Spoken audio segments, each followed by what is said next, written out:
बिल्कुल आपको सही क्या है। लगता है इस किताब में आपने क्या बताया कि इस मुल्क में अदम इस्तेहकाम की जो हमेशा से हमने देखा है उसका जिम्मेदार कौन है, किस पर इसका इल्ज़ाम आयद किया जाना चाहिए? देखिए ये बड़ा मुश्किल है कि सिर्फ एक यानी कि एक तरफ पॉइंट करना। मैं समझती हूँ कि एक कलेक्टिव फेलियर हुआ है, और कलेक्टिव फेलियर गवर्नेंस का हुआ है, और उन डिसरप्शंस का हुआ है कि जो जमहूरियत की प्रोसेस पे आपको मालूम है डिसरप्शंस होती रही हैं। तो ना पॉलिसी कॉन्टिन्यूटी रही है, ना जमहूरियत की कॉन्टिन्यूटी रही है। तो जाहिर है इससे फिर पॉलिटिकल स्टेबिलिटी तो नहीं आ सकती।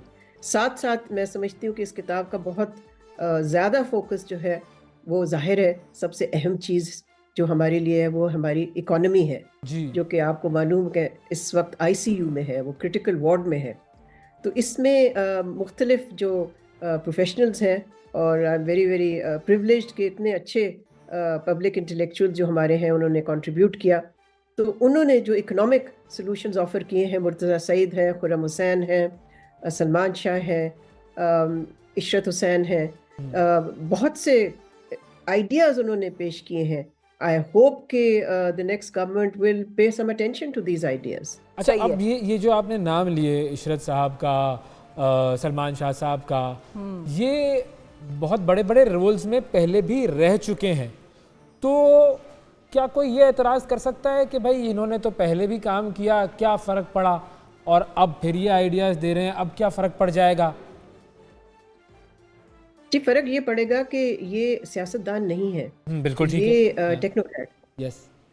तो आपको मालूम ही है कि जो फैसला करने वाली कुव्वत होती है वो तो सियासतदान के पास होती है, जी। वो टेक्नोक्रेट्स के पास नहीं होती।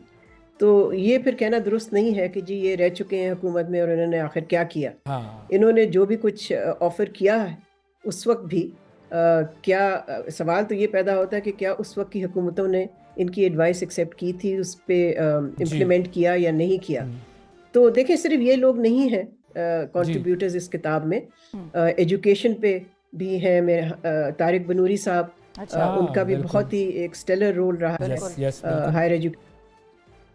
उसके साथ आदिल नजम ने यूथ पे लिखा है, ओह ग्रेट। और बहुत ही ज़बरदस्त उनका चैप्टर है, बिकॉज उन्होंने इस चीज़ की बात की है कि ये this is the moment for youth in Pakistan, हाँ, और पाकिस्तान का जो फ्यूचर है वो यूथ ही डिफाइन करेंगे। बिल्कुल। तो अब उसके अलावा भी तारीख पे भी एक चैप्टर है दुष्का सैयद का, डॉक्टर दुष्का सैयद का।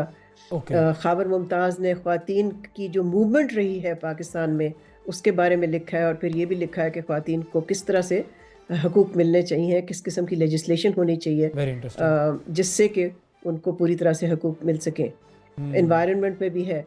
तो आइडिया फिर यही है ना कि इस किस्म के जो इश्यूज़ हैं उनको लेके आना चाहिए है फोकस में, ना सिर्फ हुकूमत के लिए बट उन लोगों के लिए भी जो कि दिलचस्पी रखते हैं इन इश्यूज़ में।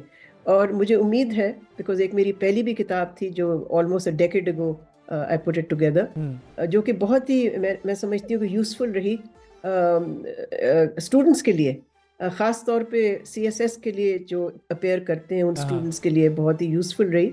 तो मुझे उम्मीद है कि ये किताब भी स्टूडेंट्स के लिए इंशाल्लाह बिल्कुल। बहुत यूज़फुल हो।